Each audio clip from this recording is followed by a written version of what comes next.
Em 2001, um vídeo misterioso surgiu em Redlands, Califórnia, mostrando o que muitos acreditam ser uma figura demoníaca capturada por uma câmera. A gravação foi feita dentro da antiga Barton Villa, um casarão histórico que até hoje é considerado um dos locais mais assombrados da região. Curiosamente, o registro foi feito anos antes do surgimento do YouTube, mas ainda assim se espalhou rapidamente pela internet primitiva, intrigando curiosos, assustando céticos e dando início a uma das lendas urbanas mais sinistras do início dos anos 2000. Durante cerca de 20 minutos, um grupo de amigos decide invadir e explorar a mansão Barton, que naquele tempo estava abandonada e vazia. Depois de passarem um tempo explorando a parte externa, a noite cai e eles entram no interior da casa. Até então, tudo parecia normal, apenas um pouco assustador. Mas foi quando subiram as escadas que algo realmente perturbador aconteceu.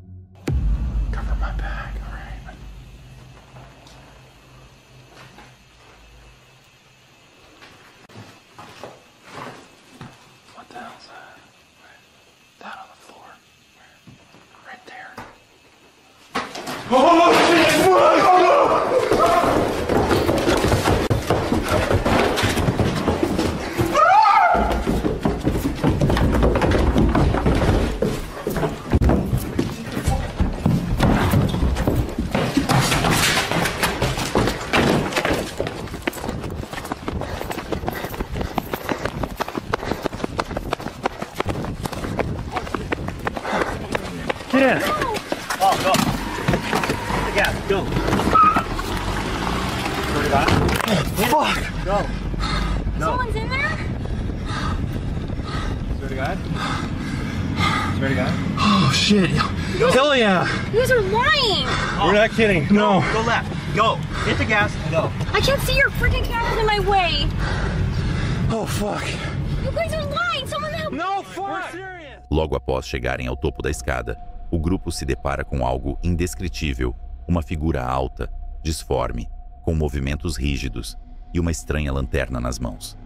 A criatura era tão alta que precisou se curvar para atravessar o batente da porta, como se o simples ato de se mover naquele espaço fosse um desafio. Rumores antigos já diziam que o local era usado para rituais de culto e que, segundo a lenda, um demônio habitava o segundo andar da mansão, exatamente onde o grupo havia decidido explorar. Até hoje, os responsáveis pela gravação nunca admitiram que aquilo foi encenado, e diante daquelas imagens, é impossível não se perguntar o que realmente foi captado naquela noite. Uma simples brincadeira, ou a prova assustadora de algo que nunca deveria ter sido encontrado. 13 de fevereiro de 2017. Duas jovens registram algo que mais tarde seria descrito como uma das gravações mais perturbadoras já feitas. Naquele momento, elas não faziam ideia de que estavam filmando os últimos minutos de suas vidas. As meninas eram Abigail Williams, de apenas 13 anos, e Liberty German, de 14. Naquele dia, as duas haviam saído para explorar uma trilha de caminhada, em Delphi, Indiana. Um local tranquilo, cercado por mata densa, onde fica a antiga ponte Manon High Bridge. Um lugar isolado e silencioso demais. Durante a caminhada, 3 pessoas cruzaram a ponte de madeira: Abigail, Liberty e um homem desconhecido. Foi então que Abigail, talvez tomada por um pressentimento, decidiu ligar a câmera do celular e começar a filmar. Acredita-se que ela tenha feito isso por desconforto, notando o homem se aproximar logo atrás delas. Poucos segundos depois, ele se aproxima. As meninas trocam algumas palavras com ele e a gravação se encerra. Minutos mais tarde, Abigail Williams e Liberty German desapareceriam sem deixar vestígios.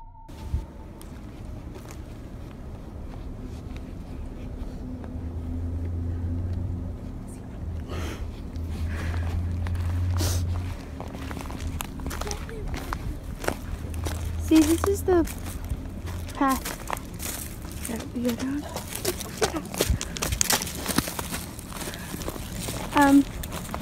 There's no path going there, so we have to go down here.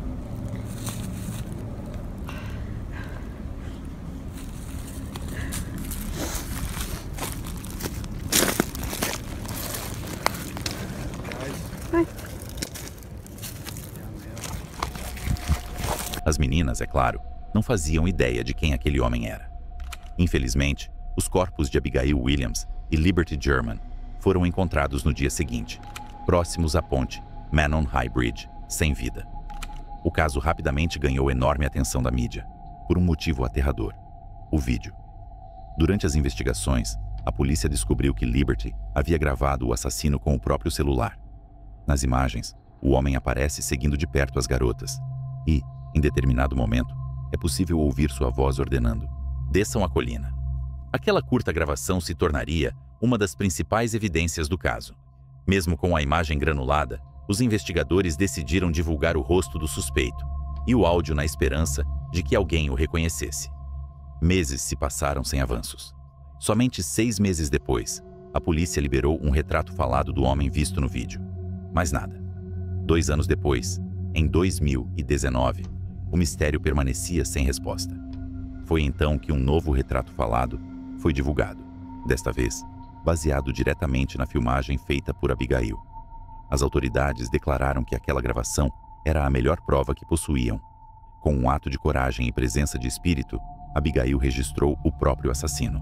Avançando para 2021, a investigação tomou um rumo inesperado. A polícia anunciou que buscava informações sobre um perfil falso nas redes sociais, chamado Anthony_Shots, usado para enganar e aliciar meninas jovens no Snapchat, Instagram e outras plataformas. A descoberta foi o ponto de virada. Logo, o perfil foi ligado a Richard Allen, um homem de 52 anos que se encaixava perfeitamente na descrição do suspeito visto no vídeo. Cruzando as evidências, o perfil falso, a gravação de Abigail e outros detalhes coletados pela perícia, os investigadores finalmente chegaram à conclusão que buscavam há anos. As provas eram tão contundentes que Richard Allen foi condenado a 130 anos de prisão. No fim do verão de 1989, a tranquila cidade de Stockton, na Califórnia, se tornaria o centro de um mistério sombrio. Tudo começou quando o carro de Alfonso Lua superaqueceu na rodovia Interstate 205. Enquanto ele e o filho caminhavam até uma casa próxima, em busca de ajuda, avistaram uma jaqueta camuflada abandonada à beira da estrada, e dentro dela, uma fita de vídeo sem identificação. Sem imaginar o que estavam prestes a assistir, levaram a fita para casa e decidiram ver o conteúdo. O que apareceu na tela era profundamente perturbador. Um prédio em chamas, filmado de perto, enquanto alguém ria de forma histérica, dizendo frases ameaçadoras como "I will destroy", "Eu vou destruir".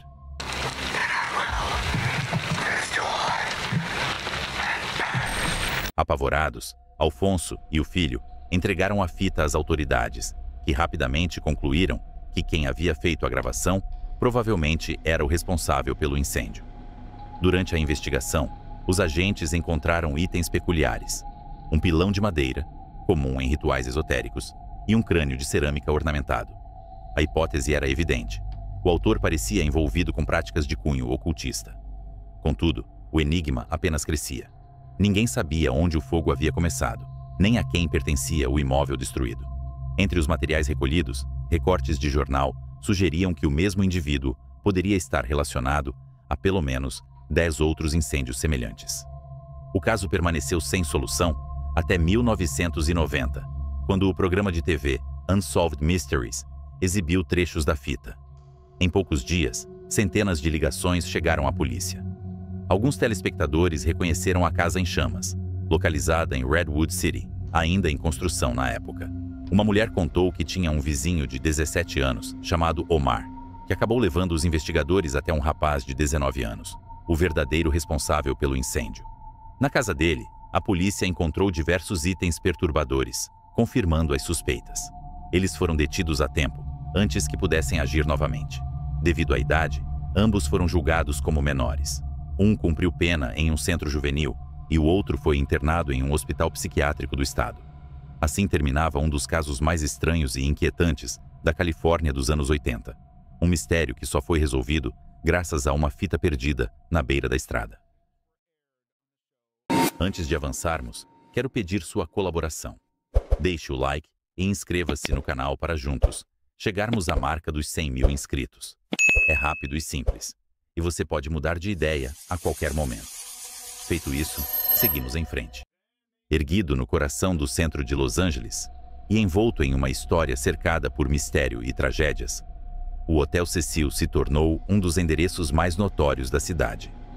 Ao longo das décadas, o local foi lar temporário de figuras sombrias, como Richard Ramirez, o temido Night Stalker, e Jack Unterweger, ambos conhecidos por seus crimes brutais. Mas o que mais chama a atenção é o número surpreendente de mortes e incidentes inexplicáveis ocorridos ali.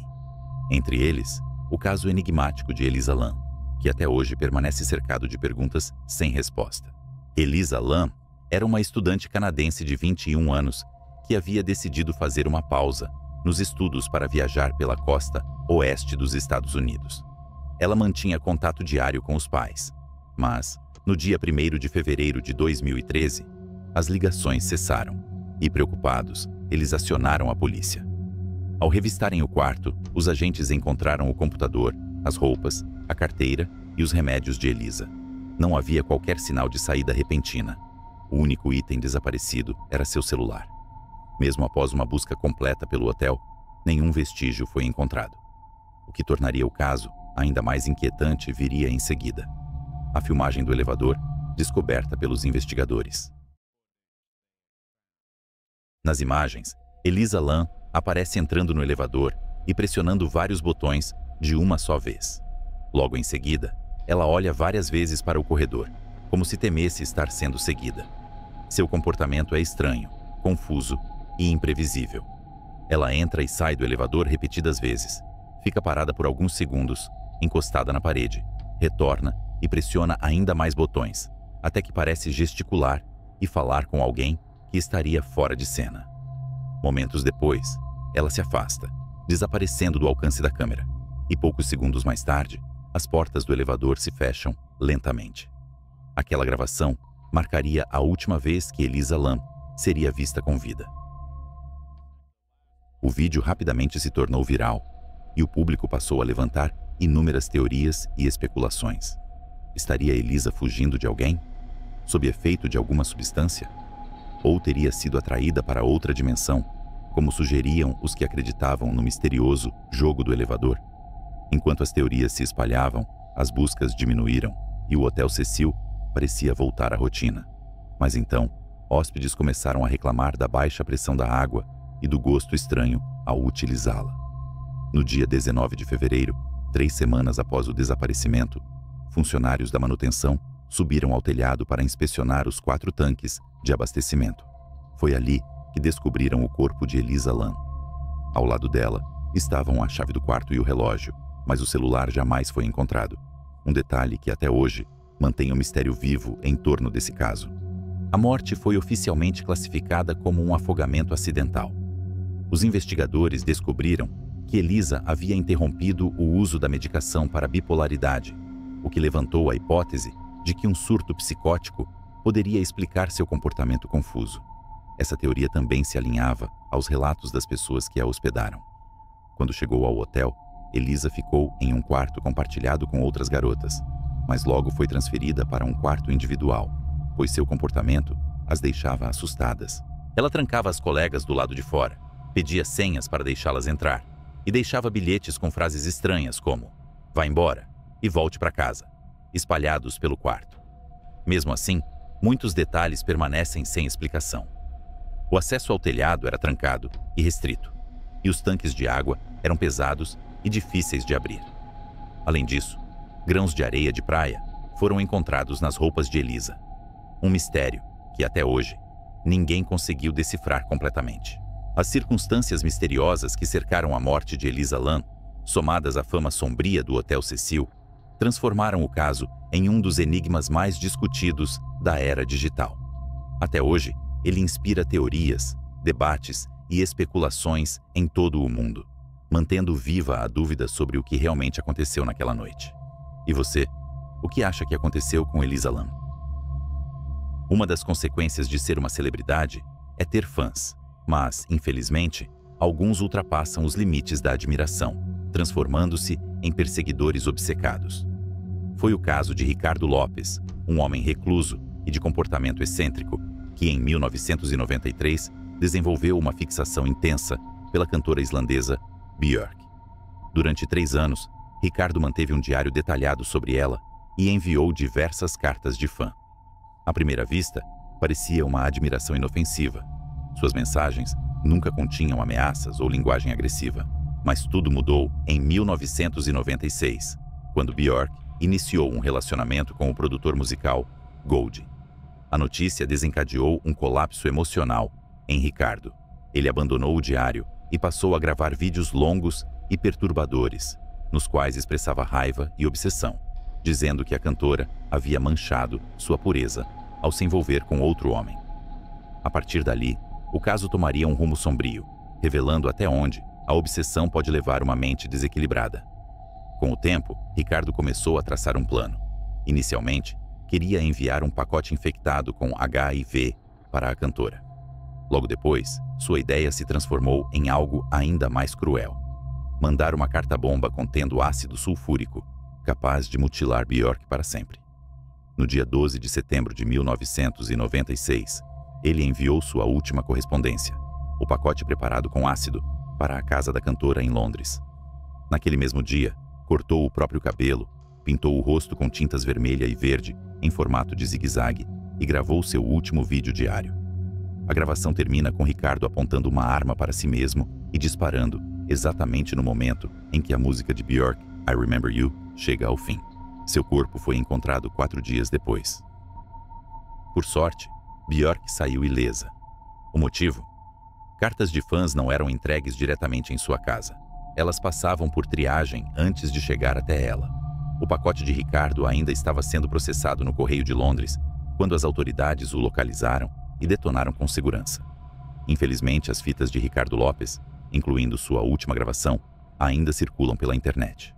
O material acabou se espalhando depois que o Departamento de Polícia de Hollywood vendeu cópias discretamente através do setor de arquivos. Embora muitos canais do YouTube tenham sido removidos, os vídeos ainda podem ser encontrados online. Já seus diários escritos, centenas de páginas detalhando sua obsessão, nunca foram divulgados ao público. Stay Out and Stay Alive. Era um vídeo educativo que alertava o público sobre os incontáveis perigos de explorar minas abandonadas, riscos reais de desabamentos, explosivos instáveis, animais selvagens e áreas inteiras sem oxigênio. Mas a parte mais assustadora do vídeo era a história e as imagens reais de um acidente ocorrido anos antes, em 4 de julho de 1998. Naquela data, um grupo de jovens encontrou uma mina abandonada em Nevada e decidiu explorá-la por diversão. Curiosamente, eles pareciam conscientes do erro que estavam prestes a cometer desde o início. As you see Briz pointing out, stay alive. It's a good point, but we're not too smart, so we're going to go anyway. This is an unsafe mine, danger. As placas de advertência estavam espalhadas por todo o lugar. Mina instável, perigo iminente. Mesmo assim, a sensação de mistério e o desejo de descobrir o que havia sido esquecido pelo tempo falaram mais alto. A cada passo, rumo à escuridão, o perigo parecia crescer. Eles seguiam sobre pontes de madeira carcomidas que rangiam sob o peso de seus corpos. Por todo lado, havia sinais claros de desabamento. Pedras soltas, rachaduras recentes, o teto cedendo aos poucos. Mas, ignorando cada alerta, continuaram a descer. Como se algo invisível os atraísse para o fundo daquela mina esquecida.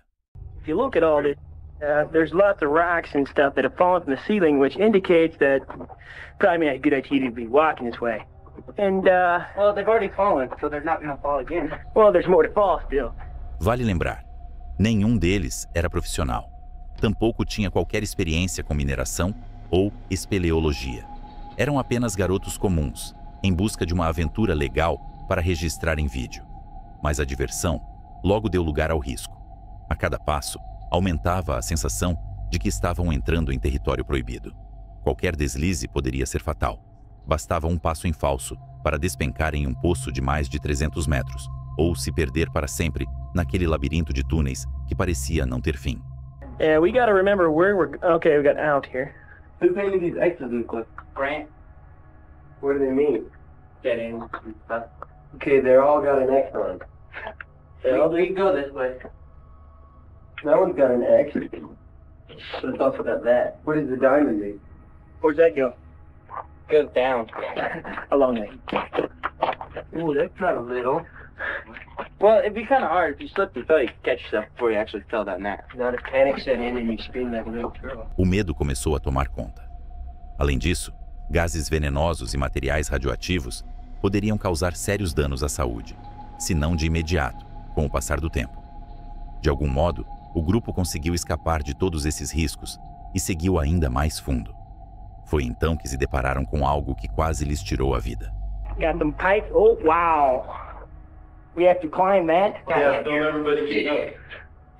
I got you. You're gonna be the lucky one to fall. This is going to America's Funniest when somebody falls. That's a good idea. Alrighty. Oh, that's on the table. Don't touch that. Enquanto cruzavam uma área instável da mina, um dos garotos percebeu uma corda balançando, presa a uma viga de madeira.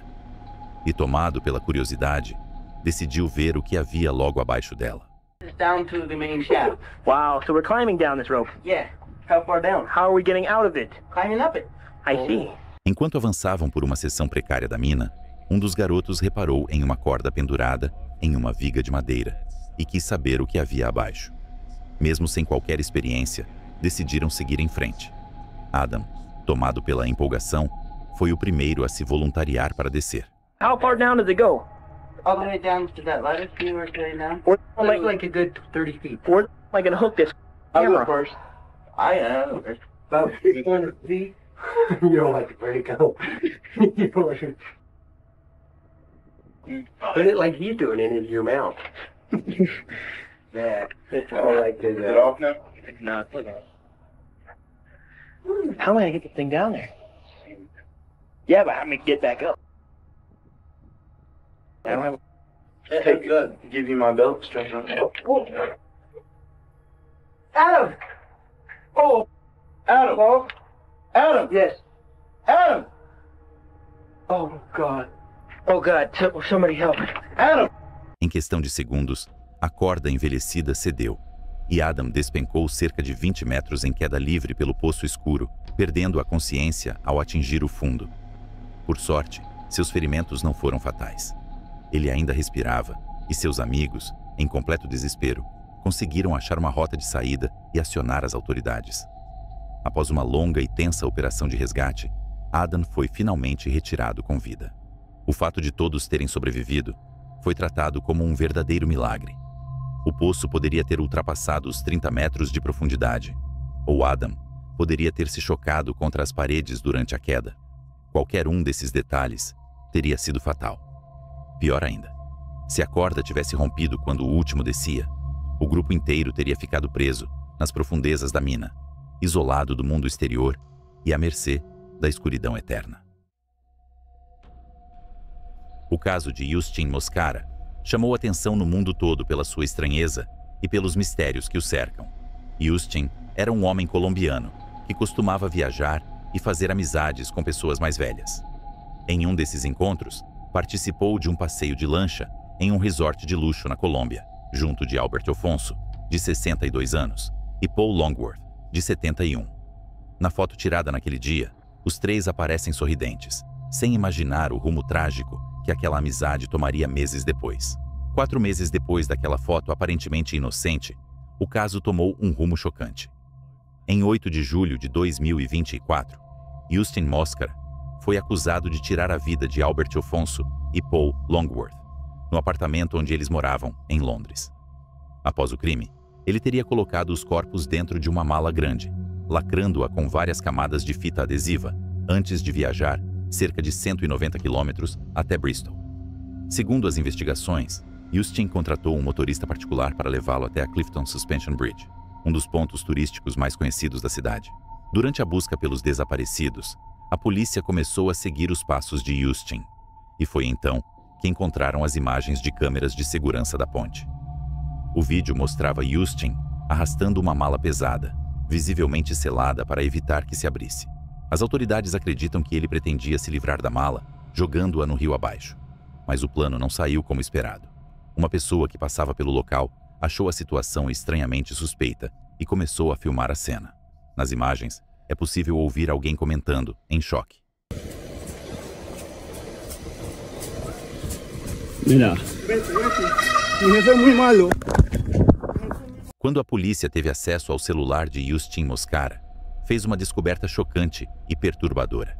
Entre as pastas de fotos e vídeos, havia imagens dos três juntos, tiradas pouco antes do crime, e também uma gravação que revelava detalhes sombrios do que realmente aconteceu naquela noite.